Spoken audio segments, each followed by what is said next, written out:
जय हिंद दोस्तों, सदैव नॉलेज यूट्यूब चैनल में आप सर्व विद्यार्थी मित्रों हार्दिक स्वागत है। जो मित्रों તમે આપણી યુટ્યુબ ચેનલ નો હો તો આપણી યુટ્યુબ ચેનલ જે છે એને સબસ્ક્રાઈબ કરી નાખજો, બેલ આઇકન પ્રેસ કરી નાખજો કે જેથી આવનારા વિડીયો તમે જોઈ શકો। તો આજે આપણે વાત કરવાની છે હાઈકોર્ટ આસિસ્ટન્ટ 2024માં જે કોમ્પ્યુટર સ્કિલ ટેસ્ટ લેવાની છે એના તો કે એમાં જે વિદ્યાર્થી મિત્રો પાસ થશે તેને તો કે ડોક્યુમેન્ટ વેરિફિકેશન માટે બોલાવવામાં આવશે અને ડોક્યુમેન્ટ વેરિફિકેશન માટે કયા કયા ડોક્યુમેન્ટની જરૂર પડે આજે આપણે તેના વિશે ચર્ચા કરવાના છે। તો હાઈકોર્ટ જે છે ગુજરાત હાઈકોર્ટ તેમાં તો કે આસિસ્ટન્ટનું પરિણામ ટૂંક જ સમયમાં આવવાનું છે। તો એ પહેલાં જો તમારે ટાઈપિંગ ટેસ્ટ સારી ગઈ હોય તો તમારે ડોક્યુમેન્ટ કેટલા રેડી રાખવાના છે તેના વિશે આજે આપણે ચર્ચા કરવાના છે। તો ખોટો સમય ન બગાડતા આપણે આપણી વાતની શરૂઆત કરીએ।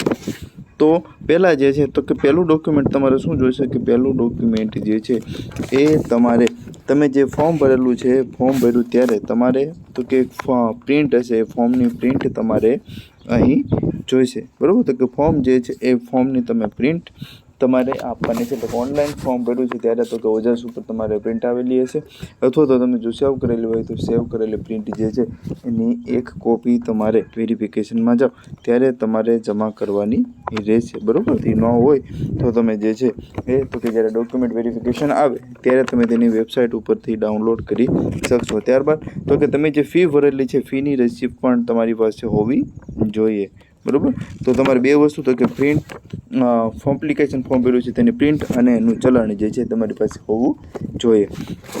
ત્યારબાદ તો કે જન્મના પુરાવા તરીકે તમારી પાસે સ્કૂલ લિવિંગ સર્ટિફિકેટ એટલે એલસી અથવા તો એલસી ના હોય તો તમારે બર્થ સર્ટિફિકેટ એટલે જન્મ તારીખનો દાખલો જે છે એ તમારે રાખવાનો છે, બરાબર।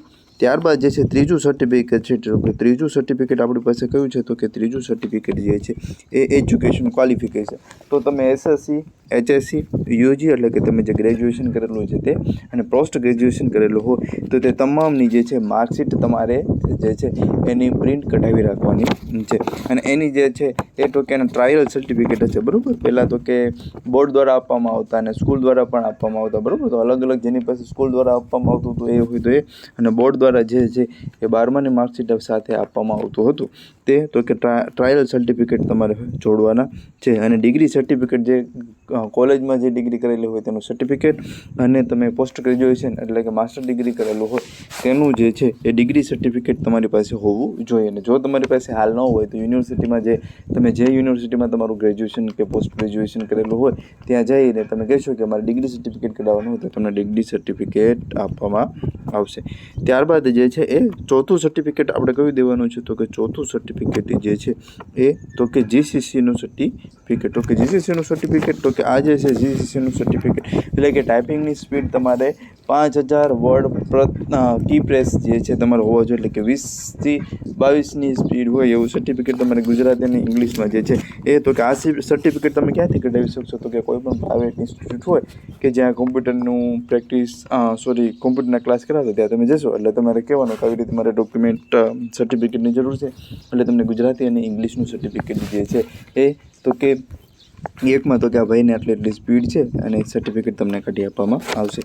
અને પછી સર્ટિફિકેટ જે છે બેઝિક નોલેજ ઓફ કોમ્પ્યુટર, બરાબર। તો તમારે ચીચી છે અથવા તો બીચીસી કરેલું હોય, બરાબર। તો સીસીસીનું તમારું કોઈ પણ ઇન્સ્ટિટ્યૂટનું સર્ટિફિકેટ હોય તો તે તમે અહીં આપી શકો છો અથવા તો 12મા ધોરણમાં કે 10મા ધોરણમાં જો તમારો સબ્જેક્ટ જે છે એ કોમ્પ્યુટર હોય તો પણ તમે જે છે અહીં તો કે કોમ્પ્યુટરનું સર્ટિફિકેટ જે છે એ આપી શકો છો। આ બંને સર્ટિફિકેટ જે છે અલગ અલગ વસ્તુ છે, બરાબર। બંને એક નથી, જીસીસી અને આ જે બેઝિક કોમ્પ્યુટર છે, બરાબર, એ પણ અલગ વસ્તુ છે। ત્યારબાદ તો કે જો તમે કેટેગરીમાં આવતા હોય એસસી એસટી એસીબીસી કે ઈડબ્લ્યુએસ તો એના જે નોન ક્રિમિનલ એસીબીસી માટે નોન ક્રિમિનલ અને જે છે જાતિનો દાખલો તો એ તમારી પાસે હોવા જોઈએ અને જે આપણને ફોર્મ ભરતા હતા ત્યારે તો કે જે તારીખ જે છે તારીખ પહેલાં ના હોવા જોઈએ તો કે ઈડબ્લ્યુએસમાં પણ જે તમારે ઈડબ્લ્યુએસ સર્ટિફિકેટ પણ હોવું જોઈએ। એસસી એસટી પણ સેમ તમારે જે કાસ્ટના દાખલા લાગુ પડતા હોય તે તમારી પાસે હોવા જોઈએ, બરાબર। તો આ આપણે વાત કરી 5 ડોક્યુમેન્ટ જે છે 6 ડોક્યુમેન્ટ। હવે તો કે ત્યારબાદ નેક્સ્ટ ડોક્યુમેન્ટની જો આપણે વાત કરવામાં આવે તો નેક્સ્ટ ડોક્યુમેન્ટ છે એ તો કે આપણી પાસે કયા હોવા જોઈએ નેક્સ્ટ ત્યારબાદના ડોક્યુમેન્ટ વિશે જો વાત કરવામાં આવે તો તમે જો ફિઝિકલી હેન્ડીકેપ્ડ હો, PH કેટેગરીમાં આવતા અને તમે જે છે તો કે અપંગતા તમારી 40% કરતાં વધારે હોય તો તેનું સર્ટિફિકેટ જે વિદ્યાર્થી મિત્રોને લાગુ પડતું હોય તેને આપવાનું છે, બધાએ આપવાનું નથી, એટલે ખોટી ઓલું ન કરતા, બરાબર. પછી તો કે એક્સ સર્વિસમેન જે છે, બરાબર, તો કે જે એક્સ સર્વિસમેન કોટામાં છે તો કે એને જે ડિસ્ચાર્જ કરેલો હોય, બરાબર, તેનું જે સર્ટિફિકેટ હોય એ એને આપવાનું છે, બધાને આપવાનું નથી, એટલે કાંઈ તમારે ટેન્શન લેવાની જરૂર નથી. હવે તો કે જે ઘણા બધા વિદ્યાર્થી મિત્રો જે છે એ તો કે ગવર્મેન્ટ જોબ કરતા હશે, તો જે વિદ્યાર્થી મિત્રો ગવર્મેન્ટ જોબ કરે છે એ તો કે ડોક્યુમેન્ટ વેરિફિકેશન તમે કરાવવા જાઓ ત્યારે તો કે તમે જે સંસ્થામાં કે કોઈ બી ખાતામાં નોકરી કરો છો એનું તો કે તમે ફોર્મ ભરો છો ત્યારે તમારે મંજૂરી લેવાની હોય છે, અને મંજૂરી લઈ લો એટલે તો કે તમે પાસ થાઓ તો તેમાં તમારે NOCની જરૂર પડે, એટલે કે નો ઓબ્જેક્શન સર્ટિફિકેટ. તો તમે કેન્દ્ર સરકારમાં હોય કે રાજ્ય સરકારમાં હોય તો તમે NOC મેળવી શકો છો. એ તો કે જે ખાતામાં નોકરી કરતા ત્યાં તમારે કહેવાનું તમારે NOC કઢાવવું છે તો તમને NOC કાઢી આપશે, અને એ જે NOC છે એ તમારે અહીં ડોક્યુમેન્ટ વેરિફિકેશન કરાવવા જાઓ ત્યારે જે છે એ લેતું જવાનું છે. ત્યારબાદ તો કે તમારે જે છે એ ડિગ્નિટરી સર્ટિફિકેટ જે છે તેની જરૂર પડશે, બરાબર. તો કે કોઈ બે વ્યક્તિ તમને જાણતા હોય, બરાબર, એમાં તો કે MLA MP છે, ડૉક્ટર છે કે એન્જિનિયર છે, બરાબર. આ કોઈ પાસે તમે કેરેક્ટર સર્ટિફિકેટ જે છે એ કેરેક્ટર સર્ટિફિકેટ કઢાવી શકો છો, બરાબર.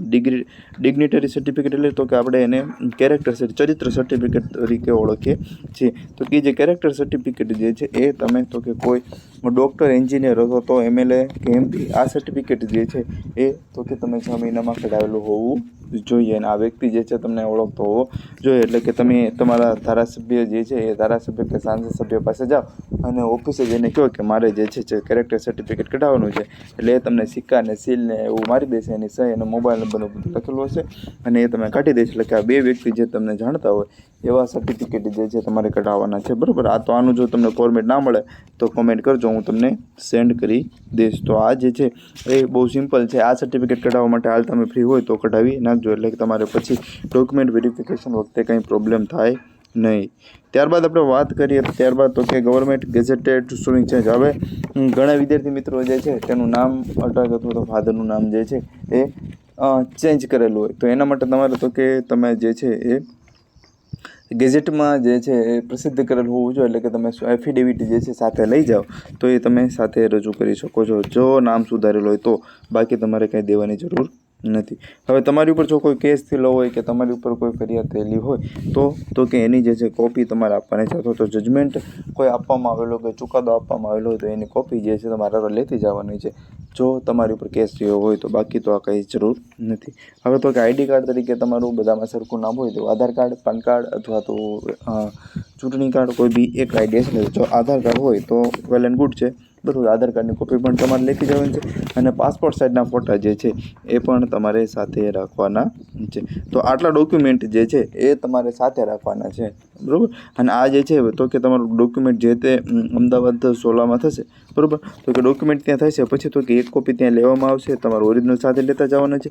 ત્યારબાદ તમને જે તે વેરિફિકેશન પતી જાય પછી તો કે લિસ્ટ આવશે, એમાં તમને જે જિલ્લામાં હાજર કરવામાં આવે એ જિલ્લામાં તમારે જે છે ડોક્યુમેન્ટ વેરિફિકેશન કરાવવાનું છે, ને ત્યારબાદ જે છે તમને હાજર કરવામાં આવશે. તો 2 કોપી છે તો તમારે કોપી જે છે થોડીક વધારે કરાવી નાખવાની છે, 2 કોપી તો તમારે જોશે. અને ત્યારબાદ પાસપોર્ટ સાઇઝના ફોટા છે તમારે કોપીમાં જોઈશે. ત્યારબાદ જે છે પાસપોર્ટ સાઇઝના ફોટા પણ તમારે જે છે ક્યાંથી જોઈશે તો કે પાસપોર્ટ સાઇઝના ફોટા એ તમારે મેડિકલ કરાવવા જાવ ત્યારે પણ જરૂર પડશે, એટલે પાસપોર્ટ સાઇઝના ફોટા તમારે સાથે રાખવાના છે. તો આપણે વાત કરી ડોક્યુમેન્ટ વેરિફિકેશનના જે ક્યાં ક્યાં ડોક્યુમેન્ટની જરૂર પડશે, તો આપણે ડોક્યુમેન્ટ વેરિફિકેશનમાં ક્યાં ક્યાં ડોક્યુમેન્ટની જરૂર પડશે તેના વિશે ચર્ચા કરી. જો મિત્રો તમને આપણી ચેનલ સારી લાગી હોય તો આપણી ચેનલ સબસ્ક્રાઈબ કરજો. ચાલો મિત્રો, બાય. જય હિન્દ, જય ભારત.